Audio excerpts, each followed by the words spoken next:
Бројот на потврдени случаи на COVID-19 во светот надмина 16 милиони, од кои милион ново заболени се регистрирани за последните 4 дена. Соединетите држави, Бразил, Индија и Јужна Африка и натаму се рекордери. И во земји во кои се сметаше дека коронавирусот е ставен под контрола, вирусот повторно пламнува. Пример е Виетнам. Една студија на научници во Њујорк укажува дека бремени жени со COVID-19 не го пренесуваат вирусот на нивните бебиња. Исто така и при доењето, доколку мајката носи маска, бебињата не се заразувале. Научници почнаа да ги користат и фитнес апликациите за откривање на раните симптоми на лица инфицирани со коронавирус, пред тие да се чувствуваат болни. Имено во 70% од случаите, инфицираните од COVID-19 имале повисок пулс уште 9,5 дена пред да почувствуваат било какви симптоми. Неколку студии ги користат Fitbit или Apple Watch за да ги следат потенцијалните инфицирани со COVID-19. Британска биотехничка фирма соопшти дека лек инхалиран директно во белите дробови им помага на пациентите да се опорават без да се на интензивна нега. Лекот досега бил наменет за пациенти со хронични пулмолошки проблеми.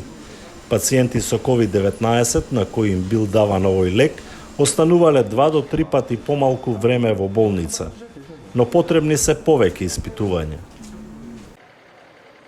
Црвениот крст предупреди дека економските последици од коронавирусот ќе резултираат со голем бран на миграција.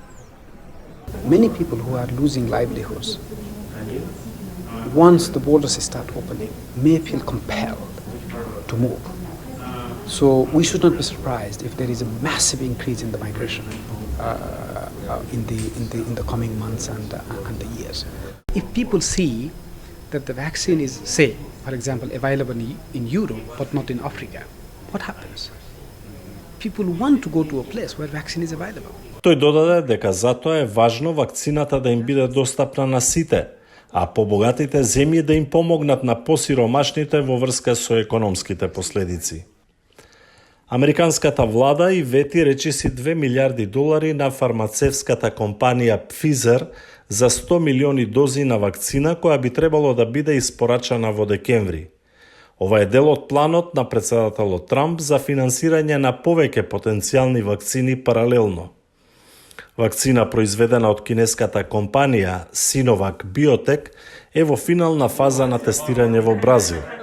Но и покрај прогресот на неколку фармацевски компании, Светската здравствена организација предупреди дека ниедна вакцина нема да биде масовно достапна во блиска иднина.